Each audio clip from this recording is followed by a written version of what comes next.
Hola, ¿qué tal? Bienvenidos y bienvenidas a Cuéntame Más, este programa quincenal aquí en Libreta Negra MX, en donde charlamos con invitados e invitadas especialistas en diversos temas de patrimonio, de historia y, como el día de hoy, de arqueología. Eh, Les invitamos a que nos sigan en nuestras redes sociales y también nos pueden apoyar en Ko-fi y en PayPal para que sigamos produciendo estos programas para ustedes. Mi nombre es Daniel Salinas Córdoba, yo soy su anfitrión y el día de hoy tenemos como invitada a la doctora Diana Moreiras Reinaga. Ella es socia de investigación honoraria y profesora sesional en el Departamento de Antropología de la Universidad de British Columbia, en Canadá, y ella tiene mucha experiencia en el análisis de isótopos estables en la arqueología, que es justo de lo que nos va a estar hablando, así como pues su trabajo de esta metodología como una herramienta para el estudio de la dieta y la movilidad en Mesoamérica. Bienvenida, Diana, un gusto que nos acompañes hoy. Muchas gracias por la invitación y hola a todos. Es un placer estar aquí hoy con Daniel y platicarles un poco de lo que yo hago. Perfecto, sí, pues aquí el placer es nuestro también. Entonces, pues vamos a empezar con lo básico. Puede que muchos de nuestra audiencia no sea la primera vez que estén oyendo de esto de los isótopos estables. ¿Qué son los isótopos estables? ¿Cómo es su estudio y cómo se usan dentro de la arqueología? ¿No? Y también, si puedes un poco, cuando nos expliques esto, también cómo es que tú empezaste a trabajar con esta herramienta científica, ¿no? Claro que sí. Pues bueno, un poco la parte técnica para sacar eso primero es que todos los elementos químicos tienen isótopos, tienen varios isótopos y estables o inestables, radiogénicos, que son los que no son estables a través del tiempo, pero los isótopos estables son estables a través del tiempo y por eso se les llama estables. Entonces, cada elemento químico tiene un cierto número de protones, de electrones y de neutrones. Estos isótopos de cada elemento tienen el mismo número de protones y diferente número de neutrones. Entonces, ¿qué significa esto? Es que hay una diferencia de masas o de peso dentro de este elemento y esta diferencia de masas surge como isótopos. Son los isótopos, estas diferencias. Entonces, por ejemplo, si tenemos un isótopo de carbono, el carbono tiene dos isótopos estables, el 12 y el 13. Entonces, el 12 tiene menos peso que el 13, Ok. obviamente, ¿no? Entonces, esto sucede por esta diferencia de masas entre estos dos isótopos del mismo elemento, que es el carbono. Y es uno de los elementos comunes que se utilizan para la isotopía en el estudio de dietas y de alimentación de poblaciones antiguas.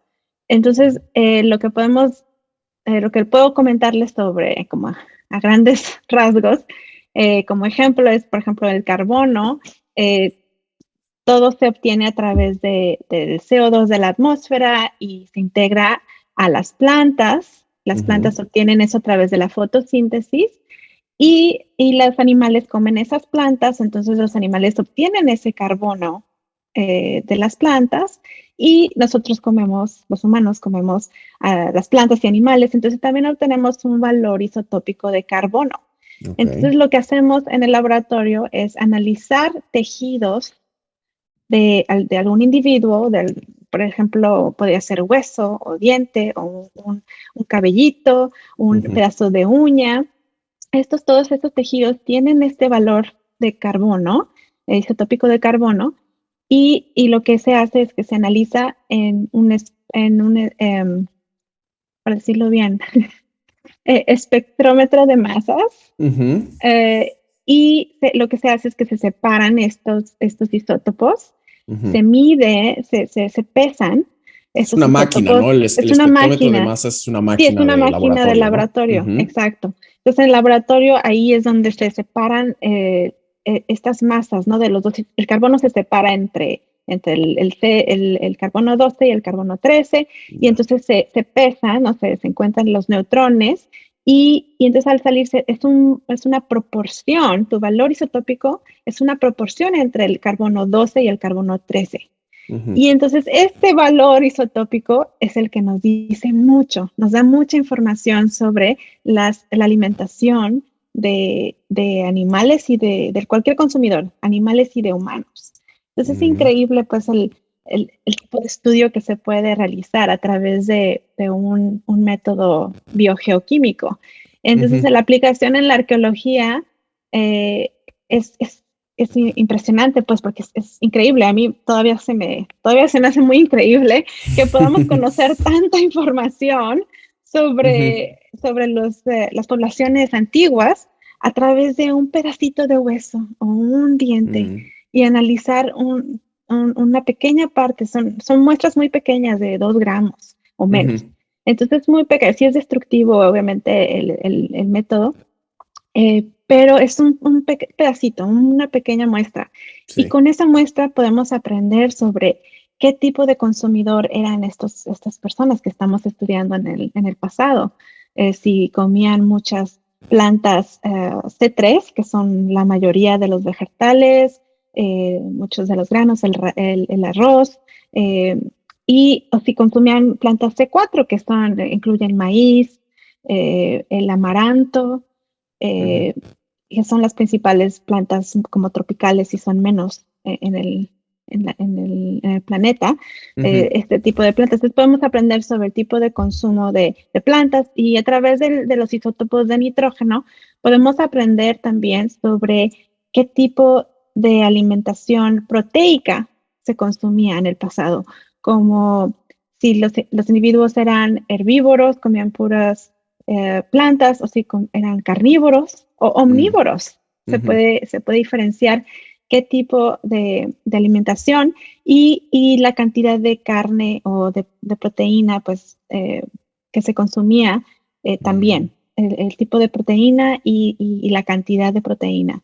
Entonces podemos saber también si consumían mucho pescado, muchas alimentos del océano o de los lagos, o si comían muchos productos terrestres. Entonces, con estos dos isótopos podemos aprender mucho sobre la alimentación del pasado. Y el oxígeno, que también es el que he trabajado, nos da información sobre la procedencia y el origen o residencia geográfica, se puede decir origen o residencia geográfica de individuos. Y esto es porque también obtenemos los isótopos de oxígeno al consumir agua. Y el agua ya tiene un valor isotópico dependiendo de la región donde vivimos. Entonces hay diferencias isotópicas a través de los continentes y de la altitud, latitud, todo eso tiene que ver con las diferencias isotópicas de oxígeno. Eso es todo lo técnico. Entonces de esto de lo técnico los isótopos a final de cuentas son como huellas que deja lo que consumimos a lo largo de nuestra vida. O sea, nosotros hoy en día, si estamos tomando agua, si estamos comiendo unos taquitos, si estamos comiendo, no sé, chayotes, lo que sea, todo eso está dejando su huella en nuestro propio tejido, nuestros huesos, nuestras uñas, nuestros dientes, como dices. Y eso es lo que tú estudias en el laboratorio a través de este proceso que nos estudiaste, ¿no? Ver esas pequeñas huellas químicas que han quedado en los huesos y los tejidos de los... Ok, perfecto. Sí, exacto. Y todo, o sea, también lo podríamos hacer contemporáneamente, también lo estudio. Y sí se hacen estudios isotópicos. Y saber de dónde viene la persona. Claro, a través del cabello, por ejemplo, podríamos tomar... dónde creciste o dónde has estado en los últimos años y separarlo por cada 1 o 2 centímetros. Puedes ver, o sea, por meses, casi cada mes, qué es lo que estuviste consumiendo o dónde estuviste, en qué ubicación estuviste. Y bueno, todo lo que consumimos empieza todo porque se va a nuestra sangre, todo lo que consumimos obviamente, y de la sangre es cuando se va incorporando poco a poco estos valores, estas huellas que dices, estos valores isotópicos a nuestros tejidos ya como firmes, como los huesos, como la piel, también en la piel, pero los que se quedan arqueológicamente comúnmente son los tejidos duros como los huesos y los dientes. Y también hay una diferencia de de tiempo, de temporalidad.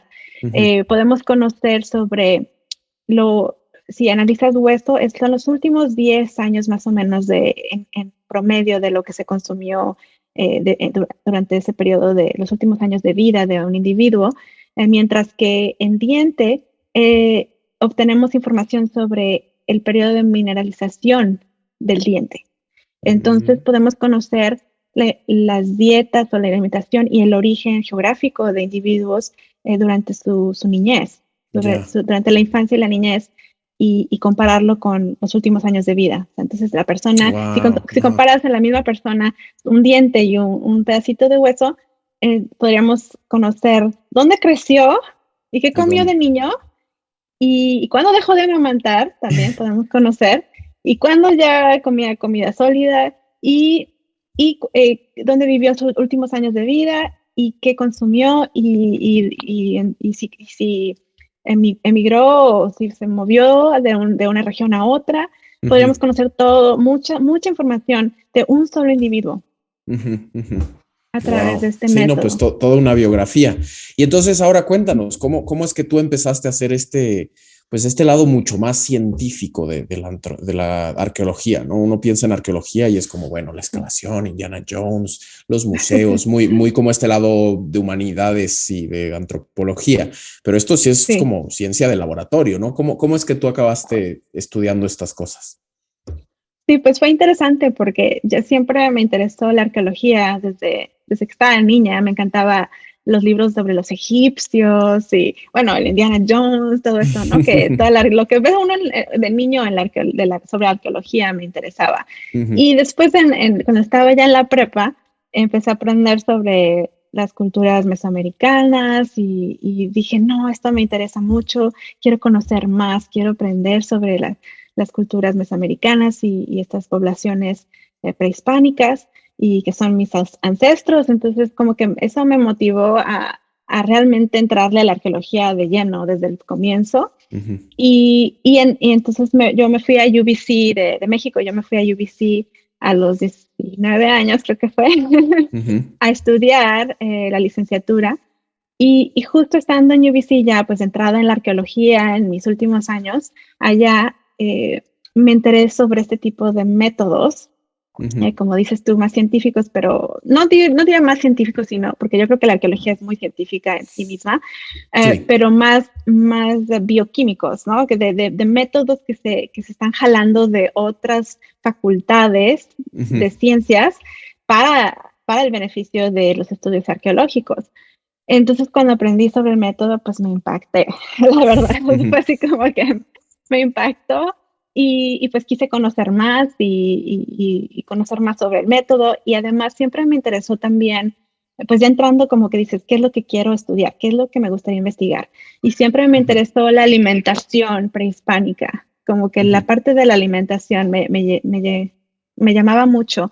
Y de hecho, pues mi tesis de licenciatura fue sobre el cacao y el Ujú. significado del cacao en Mesoamérica y me puse a investigar sobre el chocolate y cómo se hacía. Y bueno, fue muy padre poder empezar como este tipo de estudios sobre la alimentación, pero también sobre cómo los alimentos forman parte de la parte ritual, de la parte, otras partes importantes de las culturas y Ujú. cómo ayudan también a fomentar otras prácticas sociales y rituales y económicas y Ujú. políticas. Bueno, la comida realmente siempre ha estado al centro de las culturas Claro, claro, es la y su base. desarrollo.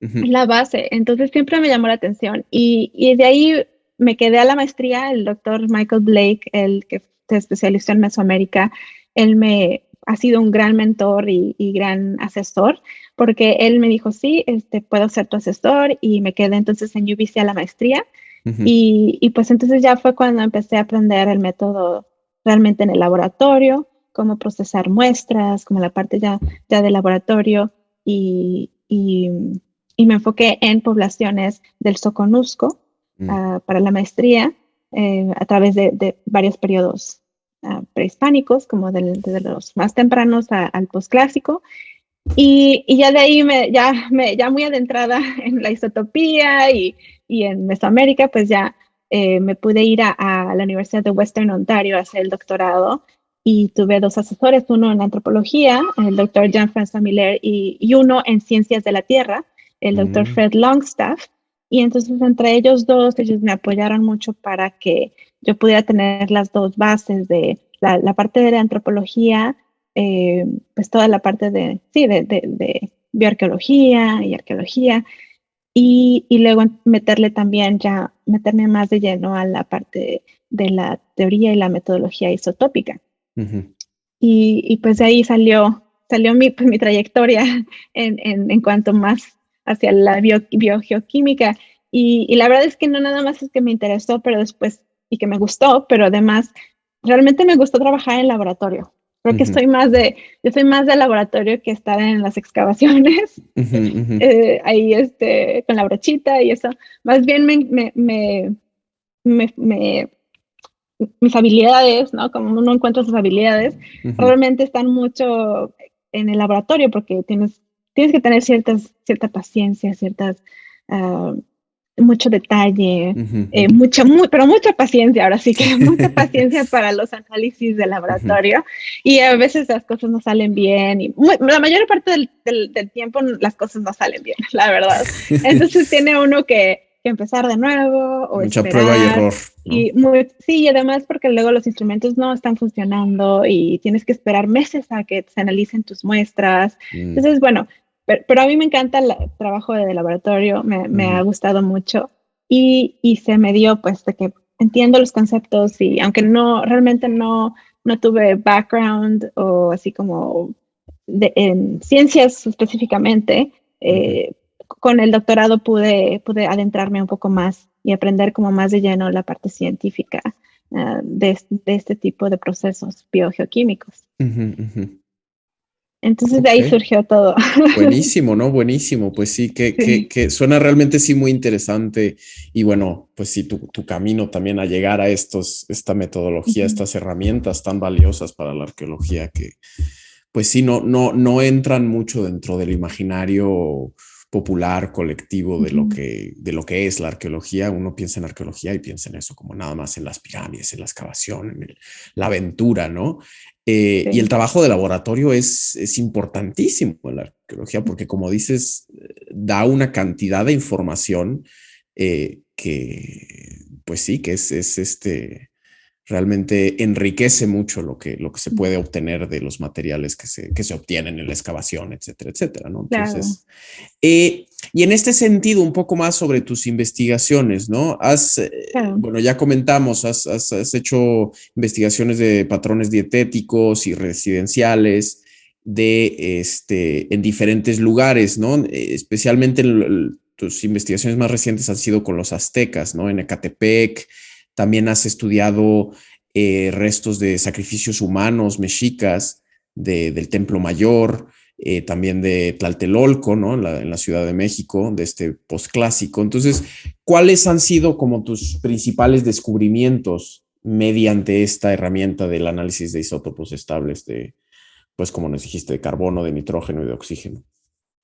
Sí, pues estos estudios que mencionas fueron parte de mi tesis doctoral, y ha sido gracias a, bueno, tengo el gran privilegio de que logré pues proponer una propuesta de proyecto doctoral al director del Museo del Templo Mayor en aquel entonces, el doctor Carlos Javier González, y que lo aceptaran y que me dijeran, pues sí, a ver, vamos a hacer unas pruebas y piloto y a ver y cómo van los resultados, y de ahí pues me abrieron las puertas realmente para poder analizar otras colecciones de Templo Mayor y de Tlatelolco, y pues estoy muy agradecida con todos mis colegas mexicanos de Ecatepec. Fue Raúl García Chávez quien me apoyó, y del Museo de Proyecto Templo Mayor, Eduardo Matos, a Juan Román, a Leonardo López Luján y Jimena Chávez y Patricia Ledesma. Todos ellos me han arropado, aunque yo estoy muy lejos en Canadá, pero realmente me han arropado y me han apoyado para que pudiera yo realizar este proyecto sobre isotopía, ¿no? Y conocer más sobre la alimentación y la procedencia de los residentes y víctimas sacrificiales mexicas. Entonces, bueno, a través de este estudio, los principales descubrimientos en cuanto al oxígeno de los residentes aztecas de Ecatepec, pude como aseverar de que eran residentes de la Cuenca de México. Justo estaban ellos vivían en la Cuenca de México y eso se ve a través de la isotopía de oxígeno. Entonces se confirma pues que eran residentes, que ellos vivían ahí y que ahí estuvieron. Y bueno, esta colección de Ecatepec fue como una base para yo poder comparar lo que parece como un residente y comparar con lo que parece una víctima sacrificial, porque las víctimas sacrificiales mexicas no sabíamos de dónde venían, no sabíamos si eran locales a la Cuenca de México o si eran foráneos de otras partes de Mesoamérica y qué tipo de alimentación tendrían. O sea, no teníamos ni idea, la verdad. Aunque bueno, sí tenemos obviamente algo de información sobre las víctimas sacrificiales a través de todos los documentos históricos y pictográficos, sí. Y eso proporciona obviamente bastante información, pero en términos de individuo a individuo, como individualmente, sí, no sabíamos. Entonces para mí fue muy importante tener una colección de base y para poder comparar, hacer unas comparaciones. Y entonces en la comparación de oxígeno, sí encontré que las víctimas sacrificiales del Templo R de Tlatelolco, que fue la colección que me tocó a estudiar, excepto un individuo, todos tenían valores de residentes. Entonces, en los últimos años de su vida, estuvieron ahí en la Cuenca de México antes de ser seleccionados para ese evento sacrificial en el templo de Ecatl-Quetzalcóatl. Y en cuanto al Templo Mayor de Tenochtitlan, pues es diferente. Y eso fue así como, pues fantástico poder identificar algo pues fue sorpresa, ¿no? Porque pues no sabíamos qué íbamos a encontrar. Y en el Templo Mayor, los individuos, unos tenían valores de residentes, como que pasaron los últimos días de su vida en la Cuenca de México, en Tenochtitlan, pero otros no, otros tenían valores de fuera de la Cuenca de México. Yeah. Y entonces esto es muy interesante porque nos dice dos cosas. Una, que algunos individuos ya tenían tiempo viviendo en Tenochtitlan o en esa zona de la Cuenca de México antes de ser seleccionados como víctimas sacrificiales y quizás fueron como incorporados a la cultura mexica antes de ser seleccionados, ¿no? Justo por este concepto de que quizás sean mejor para las deidades mexicas tener a personas que se incorporaran a su sociedad y a su cultura y a sus tradiciones. Entonces como asimilados a la cultura mexica. Y en otras ocasiones sí había individuos foráneos completamente de fuera que eran seleccionados y pocos meses o poco tiempo después de llegar a Tenochtitlan eran sacrificados. Entonces nos da mucha información sobre las prácticas sacrificiales de los sacerdotes tenochcas y nos da información sobre que tenían mucho acceso a como personas de todos lados. Tenían acceso a personas del oeste de México, del Golfo de México, entonces, y seguramente del sur de México también.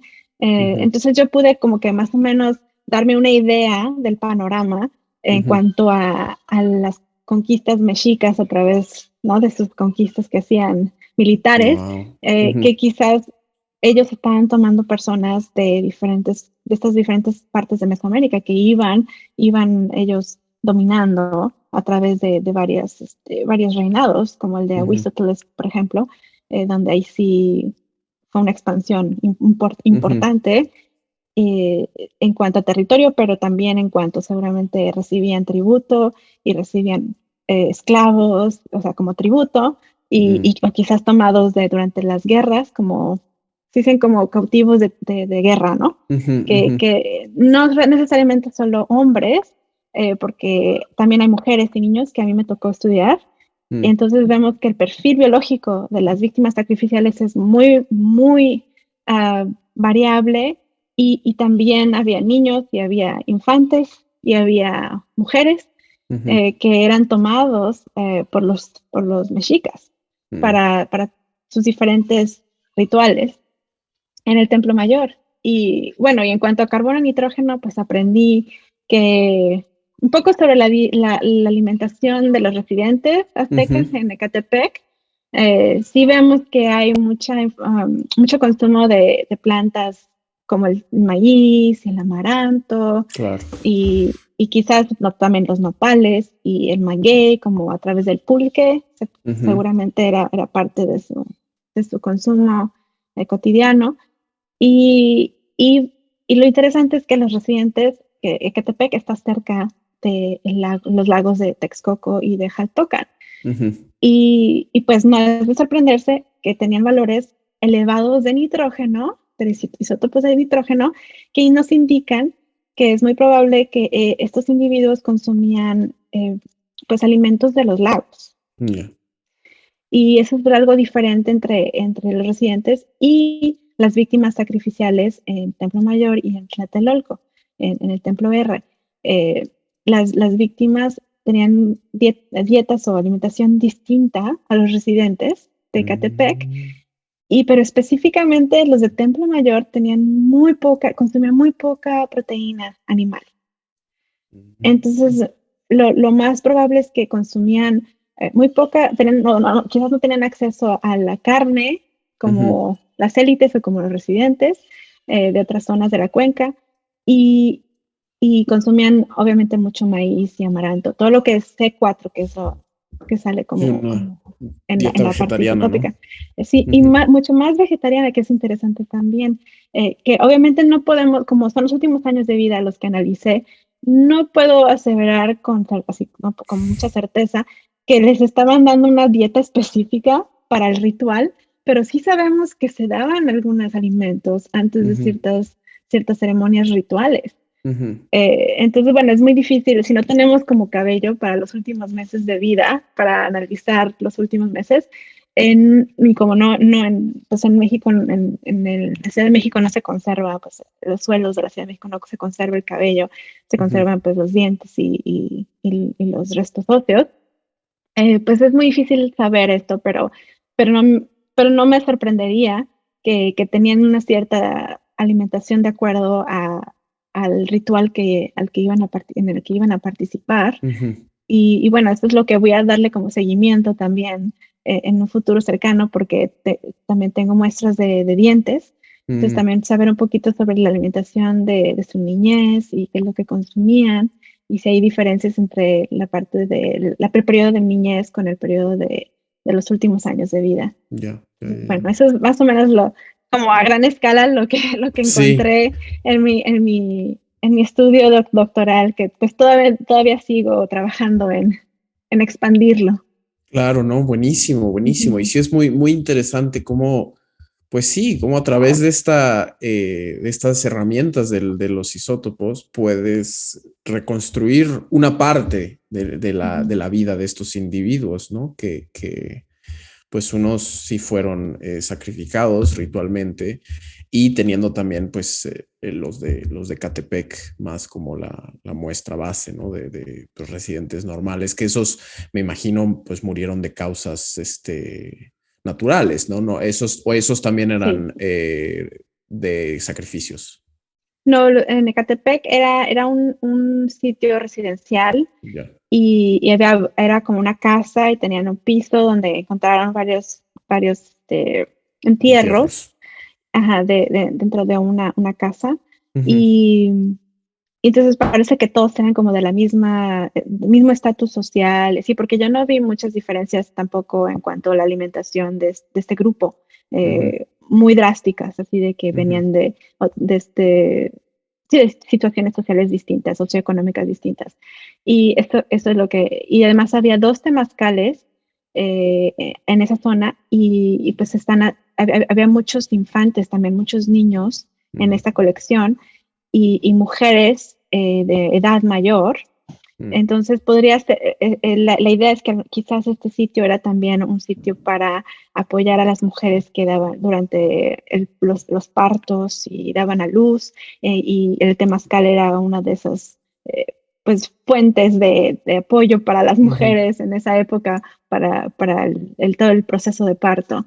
Entonces es interesante pues también en sí mismo ese sitio porque nos da información también sobre las mujeres y sobre los niños en esa época. Y bueno, y estos individuos no tenían condiciones muy severas en cuanto a como enfermedades, o como le decimos aquí en la arqueología, las patologías. Entonces, en general tenían una salud buena y realmente no sabemos las razones por las que murieron, pero sabemos que fueron naturales, no hay Ya. evidencia de que fueran sacrificios o algo así, por el tipo de contexto, ¿no? Del Claro, sitio. claro. Sí, sí, Sí. sí.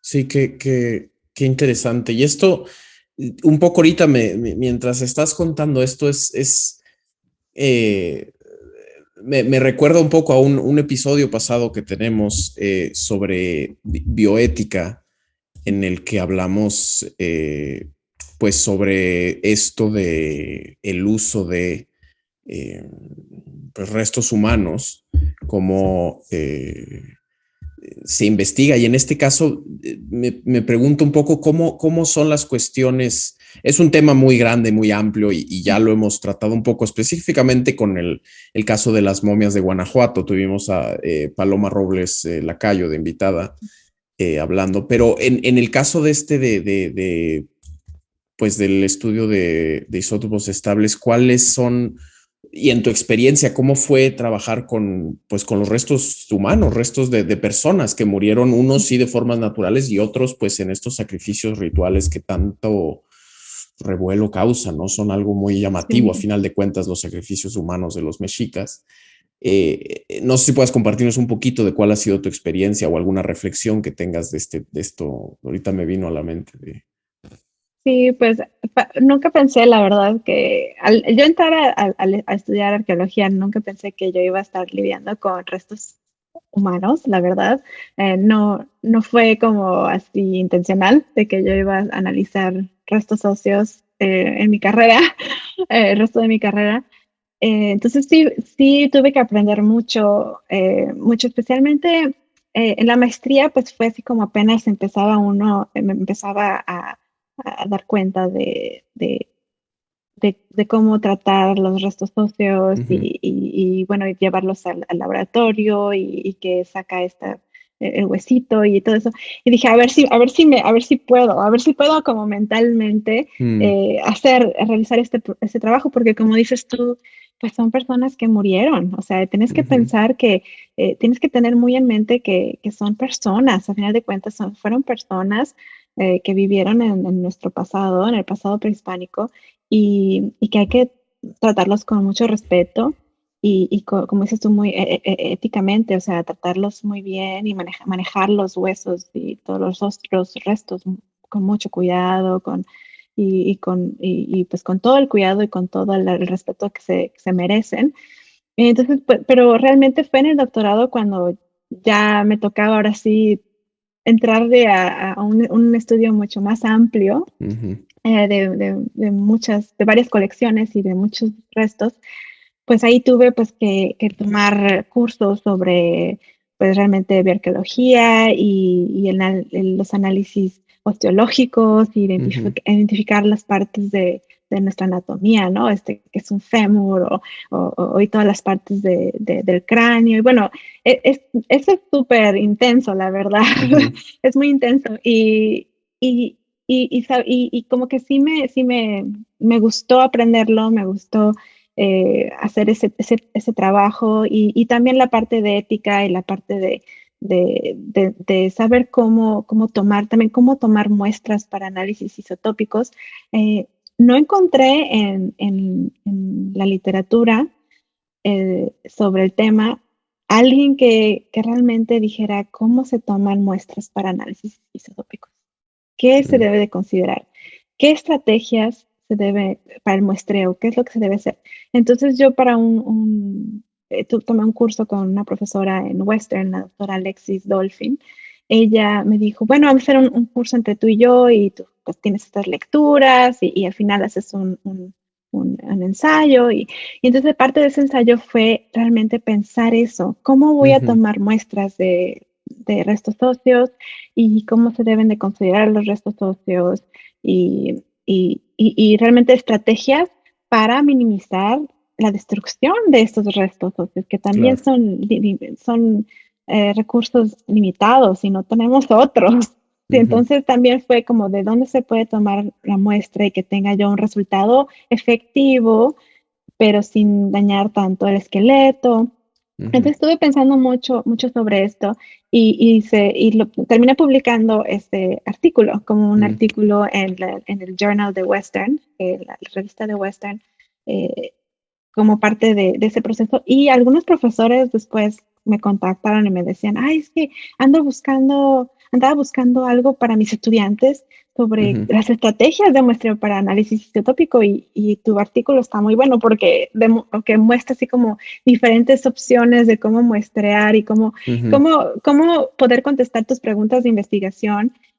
¿Con qué elementos esqueléticos y también con qué para minimizar la destrucción y poder contestar las preguntas, ¿no? Al final de cuentas, como que tratar de que ganar, ¿no? De que se tenga mucho cuidado y se mantenga la ética en cuanto al tratamiento de los restos óseos y poder también obtener información científica que nos va a proporcionar pues gran información y gran sabiduría sobre nuestros pasados, ¿no? El pasado antiguo, a través de una muestra pequeñita que se destruye.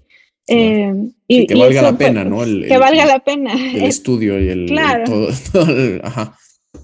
Sí, y bueno, y también, entonces fue cuando ya empecé también a pensar en que, dentro de mi propia experiencia, que para muchas personas los restos óseos tienen muchas, ¿cómo se puede decir? Como sentimientos asociados a ellos, ¿no? Sentimientos y apreciación y diferentes, por ejemplo, para los aborígenes acá en Canadá son sagrados los restos óseos, los restos humanos, entonces no se pueden tocar y aquí no los podemos tocar. Entonces, este análisis, este tipo de método, pues no funciona en ese contexto. Y en México, pues yo también me di cuenta que pues mis colegas también tienen ellos un valor a esas colecciones que ellos excavaron también. Entonces también uno tiene que ser muy respetuoso y escuchar estar como muy al pendiente y muy consciente de que hay este tipo de diferentes valores que se asocian con restos óseos humanos y estar listos para escuchar, ¿no? Claro. Antes de decir yo quiero hacer esto y voy a hacer aquello y le voy a dar aquí un taje, le voy a cortar aquí, le voy a quitar un diente. Entonces fue así como tiene uno que estar muy, muy consciente de eso y aceptar el compromiso, ¿no? De colaboración y de pláticas y de ver qué es lo mejor para todos, para los colaboradores, pues para las comunidades que se asocian a estos restos o estos ancestros para los científicos, los que quieren hacer los estudios. Entonces es realmente un trabajo complejo, pero creo que si hay buena comunicación y buen entendimiento de todas las partes que se puede realizar. Sí, no, sí, pues es gracias por compartir justo esas reflexiones, porque sí, me imagino, no es algo tan sencillo, porque pues sí, los restos humanos fueron personas y por lo tanto tienen una carga de valor y sentimental, de identidad muy, muy fuerte, ¿no? No es lo mismo que tratar con una cerámica, ¿no? O con una escultura de piedra, ¿no? Tienen toda una otra capa de valores que pues se deben de tomar en cuenta, como dices, estos contextos, ¿no? Y pasando un poco en esta cuestión de cómo sacarle el mayor jugo, el mayor provecho a estos estudios y de los datos que se pueden obtener. Desde hace no mucho, hace unos meses, en septiembre del año pasado, fue que tú tienes el cargo de coordinadora regional para México y América Central en la asociación y base de datos ISO-Arch, ¿no? ISO-Arch, que es una base de datos de isótopos colaborativa, ¿no? Y de acceso abierto. Eh, Cuéntanos un poco qué es esta base de datos, ¿no? O sea, por qué es importante, qué papel, pues, cómo funciona y qué papel juegan, pues, la región que tú coordinas, ¿no? México y Centroamérica en ella, ¿no? Y pues, cuáles son tus labores en esta posición. Sí, claro, pues es una asociación, o sea, primero empezó como la base de datos Ujú. y la idea siempre ha sido que sea de libre acceso, o sea, open access para todos aquellos que quieran accesar datos isotópicos bioarqueológicos, o sea, que todos tienen que ver con la bioarqueología y la arqueología. Entonces hay datos humanos, hay datos de animales y datos de plantas, porque al nosotros tener datos de plantas y animales nos ayudan mucho a poder identificar la alimentación de los humanos, al Claro. tener también esos datos isotópicos. Entonces es una base de datos así, pues ya establecida y es global. Entonces se pueden introducir datos de todas partes del mundo, dependiendo obviamente de dónde trabaja uno, dónde tienes datos isotópicos. Y pues esta se empezó en Europa, Mm.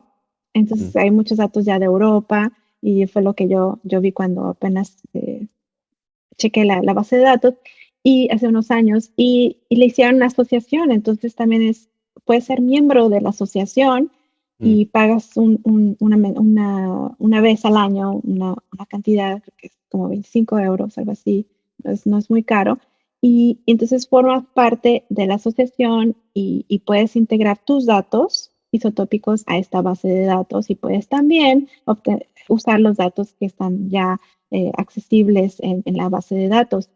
Y bueno, lo que yo me di cuenta es que no había nada de datos de México y de Centroamérica. Mm. Y, y de ahí yo entonces empecé a platicar con el presidente de la asociación y empezamos a platicar sobre opciones y él justo empezó a como extender la base de datos para integrar coordinadores regionales Ujú. para eso mismo, para que se vayan integrando datos isotópicos de diferentes partes del mundo, incluyendo México y Centroamérica.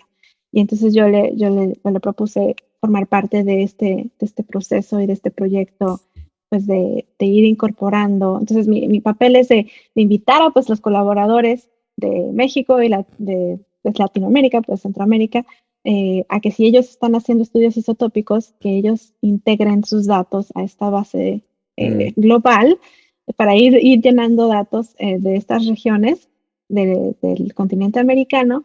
Y también a mí me toca ir también recopilando datos isotópicos de sitios de lo que ya está accesible en la literatura, pues que ya están Ujú. publicados y entonces uno puede ir tomando esos datos, integrarlos todos a la base, integrándolos a la base de datos. Y pues esto es muy importante porque, como decimos, como los restos óseos y dentales son limitados, Ujú. solo tenemos unos cuantos, y el método es destructivo, Ujú. no, lo que vale la pena es que todos podamos tener acceso a estos datos para poder interpretar mejor pues la vida de Claro. las poblaciones ancestrales y ¿no? de diferentes partes del mundo. Entonces, ahorita el trabajo es realmente tratar de recopilar los datos que sean posibles, que estén ya accesibles y que se vayan agregando a esta base de datos a través de estas regiones de México y Centroamérica.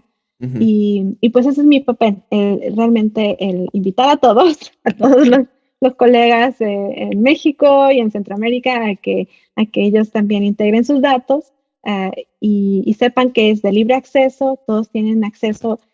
Nosotros no somos, como base de datos, no somos dueños de esos datos, Mm. sino Ujú. que los colaboradores pues, son los que publican sus papers y ¿no? todos sus artículos y ponen ahí sus datos. Lo que ya está publicado se puede integrar a la base de datos y se hace la referencia, la bibliografía está muy clara para saber de dónde se provienen estos datos y qué tipo de metodología se utilizó y todos los datos como que tienen que ver con la isotopía, Claro. para que sean datos también fehacientes y originales y no haya datos que quizás no son originales o auténticos, en caso de que por la falta de conservación y ese tipo de problemas que también, de retos que tenemos en la arqueología, Sí. en cuanto a conservación de los materiales orgánicos. Entonces, pues eso es lo que he estado viniendo trabajando. Y de hecho va a salir un volumen en el journal Data in Brief, que básicamente son artículos sobre datos. Okay. Y entonces ahí va a haber un volumen especial sobre la base de datos ISOARC. Entonces todos están contribuyendo esos datos a la base de datos y tendremos ahí un editorial de todo el equipo de ISOARC para hablar más sobre, si quieren conocer más sobre lo que estamos haciendo y por qué es importante que se haga este tipo de colaboraciones globales y de libre acceso. Esto es lo que estamos ahorita promoviendo a través de este volumen y habrá algunos otros en el futuro también para publicar, como oportunidades para publicar tus datos e integrarlos a la base de datos de ISOARC. Ok, ok, no, buenísimo, buenísimo. Y pues sí, qué bueno que también ya pues estén tomando en cuenta estas cosas pues de México y Centroamérica, ¿no? Donde, pues tengo entendido que no hay todavía tantos estudios de este tipo, ¿no? Estoy en lo correcto en pensar que tú eres un poco pionera en los estudios de isótopos en Mesoamérica. Pues hubo algunos. Pionera en Bueno. términos de Mesoamérica, no puedo ponerme ese Puede que sí. Ajá. Pero en términos de la Cuenca de México, sí, porque no se habían hecho muchos estudios isotópicos. De hecho, que yo sepa, no ha habido así a gran escala un estudio isotópico de los aztecas o de los mexicas. Okay. No ha habido uno hasta el que publicamos de Catepec y el de las víctimas sacrificiales del Templo Mayor y de Tlatelolco. Pero sí ha habido estudios de isotopía en Mesoamérica y más que nada se han enfocado en Teotihuacán, que realmente algunos de hecho mi asesor, el doctor Fred Longstaff, participó en muchos de ellos, con la doctora Christine White, que a ella sí se le conoce como la pionera de la isotopía de Teotihuacán y realmente de Mesoamérica, a ella y al doctor Michael Spence, que son también mis mentores y me apoyaron mucho mientras estuve ahí, porque ellos estaban en Western también. Okay. Entonces justo me fui como al centro de la isotopía mesoamericana. Sí. Sí, y también la zona maya. Entonces la zona maya también tiene muchos estudios isotópicos, también porque pues lo maya es pues muy, muy impresionante y pues han hecho muchas excavaciones en esa zona del sur de México y también en Guatemala y Honduras y así. Entonces hay muchos estudios isotópicos de los mayas, de los teotihuacanos, y apenas empiezan otros estudios que, por ejemplo, mi colega, el doctor José Luis Punzo, está realizando en Michoacán, en la zona oeste de México, pero ellos sí son pioneros porque no hay estudios de isotopía. Y también en Oaxaca hay algunos que se están realizando. Y bueno, vamos poco a poco. Realmente, pues Mesoamérica es tan extenso. Sí, hay mucho que cubrir. Y lo que sí es que sé que hay muchos materiales, pero también estos estudios no son baratos. Entonces claro. es cuestión de también el poder encontrar los recursos para realizar estos estudios isotópicos. Y pues la oportunidad que se me ha dado de estar en Canadá y aquí tener apoyo de las universidades y que les interesan tanto Mesoamérica y los aztecas, que realmente pues se me han abierto puertas para poder seguir realizando este tipo de estudios que, pues como decimos, no son tan baratos de realizar en la arqueología, ¿no? Porque hay claro. de estudios dentro de la arqueología y pues se requieren cierto nivel de recursos para varios estudios o los estudios que uno realiza. Y pues eso ha sido realmente, mi esperanza es poder seguir realizando estudios isotópicos en Mesoamérica. Y Comentabas poder, algo de un sí. estudio mayor, ¿no? Que, o sea, que ahorita estás trabajando como a futuro, ¿tienes algún proyecto en el horno? Pues no así un proyecto a gran escala, pero lo tengo en mente, así como me gustaría tratar de analizar otras poblaciones aztecas, ¿no? De la cuenca y poder como conocer más a detalle la alimentación, porque no creo que la alimentación azteca y mexica era idéntica. Creo que tiene mucho que ver en dónde estaban ubicados los sitios y su contexto ambiental y también interacciones con otras ciudades de la zona y también la parte de la cuestión socioeconómica. Me gustaría como que expandirme más en ese sentido a los estudios de la región, de la cuenca en el posclásico. Y espero, bueno, eso cuando ya pueda ir a México y pues la cuestión es encontrar a los colaboradores que quieran colaborar conmigo y que tienen colecciones, que sé que hay pues muchos materiales que se han excavado a través de los Sí. años y la cuestión es pues, encontrar varios sitios para hacer un estudio como a gran escala. Por ahora estoy como dándole seguimiento a lo de mi doctorado con la parte de las piezas dentales, la parte de la infancia y la niñez y aprendiendo sobre los orígenes de estos individuos y lo que comían durante ese periodo de niñez. Y de ahí estoy, bueno, estoy redactando un libro que es parte de la serie del reportes del proyecto Templo Mayor, que está coordinado por el doctor López Luján. Será un libro que es básicamente lo que salió de mi tesis doctoral y estoy tratando de también incorporar algunos datos adicionales, ¿no? Que son nuevos a este libro pues bueno, todavía lo estoy trabajando, así que no hay fecha, todavía no hay fecha de Bueno, que pero salga, lo pero en eso esperaremos. estoy. Sí, Ajá, voy poco a ajá. poco. Sí, como también ando dando clases y bueno, Claro. voy poco a poco con el libro, pero eso ha sido proyecto desde el verano pasado que empecé. Y de hecho ahora estamos haciendo estudios isotópicos de algunas de las víctimas sacrificiales que se han excavado a través del proyecto Templo Mayor, recientes, como Ya. recientes individuos que se han encontrado en el 2017, en 2018, así de que son recientes. Y también la idea es poder conocer sus historias de vida y reconstruir pues cómo fue su vida, ¿no? Y, y entonces en eso estoy también trabajando con mis colegas del proyecto Templo Mayor.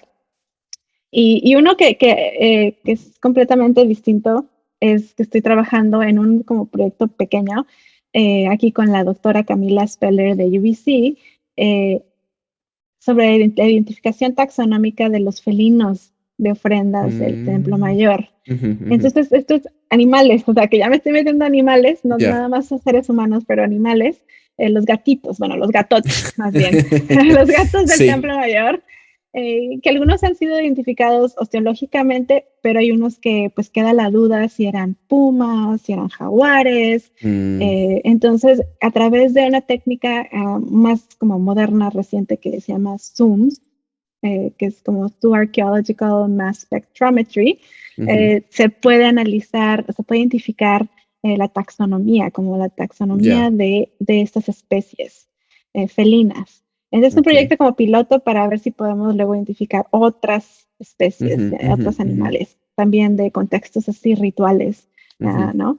Y estoy trabajando mi gran colega y amigo Leonardo López Luján y Israel Elizalde. Ellos también les interesan mucho estas preguntas sobre, pues sí, los animalitos y cómo eran tratados por los mexicas y también esa interacción entre animales y humanos, ¿no?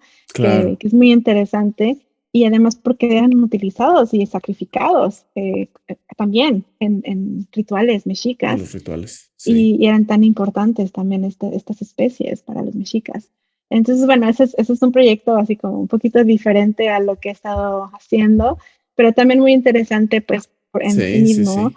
aprender sobre los animales. Sin Y el duda. otro que estoy trabajando, que apenas está empezando, es un proyecto en Cholula, está a cargo del doctor Jeffrey McCafferty de la Universidad de Calgary. Y es un proyecto que ya obtuvo fondos, que estamos muy contentos porque hay fondos recursos para este proyecto. Pues es realizar excavaciones en el Templo Rojo de Cholula, en esa zona. Y entonces todo lo que salga de restos óseos, me tocaría a mí analizarlos isotópicamente, como para obtener también información sobre la alimentación y la procedencia de los individuos. Pues espero que salgan, que existan. Todavía eso no sabemos hasta que no se hagan las excavaciones. Entonces esto está en proceso. Bueno. Entonces, pues tengo varios proyectos por ahí, pero ahí vamos un poco lentos por la pandemia, pero ahí vamos poco a poco. Claro, son ahorita tiempos no tan sencillos, pero no, qué bueno que estás con varias cosas y pues la mejor de las suertes, estaremos al pendiente de esos proyectos. Diana, pues antes de despedirnos, no sé si algo más que creas necesario mencionar que no hayamos tocado en nuestra charla. Pues la verdad estuvo muy bien, creo que hablamos sobre muchas cosas. Sí, cubrimos bastante. Entonces, pues, para nuestros escuchas, no sé dónde te pueden contactar, dónde podrían de estos estudios que has mencionado o seguir pues tu trabajo para al pendiente de estos proyectos a futuro, dónde tienes presencia en redes sociales, por ejemplo, o en... Sí, pues tengo Twitter, es el @DIMOREI, como D. Morey. Es mi handle, que dicen. Y ahí pues yo pongo pues estudios de arqueología, todo lo que tiene que ver con arqueología de Latinoamérica y de hecho pues también soy parte de una asociación de arqueología de Latinoamérica donde pues hacemos webinarios y eventos donde todo el público en general está invitado a participar y aprender sobre diferentes aspectos de la arqueología de Latinoamérica. Y ahí, pues ahí pueden encontrar pues todo lo que he venido haciendo y ahí pongo pues lo que voy publicando, también todo eso lo voy compartiendo. Y también tengo una página a través del Departamento de Antropología de UBC. Ahí sí ponen mi nombre, aparece la página. Y ahí es donde también estoy poniendo pues mis publicaciones recientes y un poco sobre lo que yo hago y mi forma de contactarme, si están interesados en hacerme algunas preguntas o lo que sea. Perfecto. Sí. Pues sí, nos aseguraremos, ya saben, de poner todos esos enlaces a la página esta que comentas y a tu Twitter acá abajo para pues sí que te puedan seguir, te puedan contactar, si pues para lo que sea, colaborar o en la base de datos, etcétera. Y bueno, a nosotros también, ya saben, escuchas, nos pueden encontrar y seguir en redes sociales. A mí yo estoy presente en Twitter e Instagram como Daniel Salinas 00 y Libreta Negra MX nos encuentran en YouTube, Twitter, Instagram, Facebook y también en las plataformas de podcast, iTunes, Google Podcast, Spotify, etcétera. Si gustan apoyarnos y disfrutan disfrutaron de este episodio y disfrutan de nuestros programas, nos pueden ayudar muchísimo recomendándonos.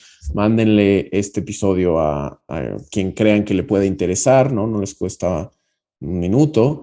Y pues sí, recomendándonos, seguirnos. Y como saben, Libreta Negra MX es un proyecto de divulgación independiente que pues básicamente nos mantenemos a través de sus donaciones.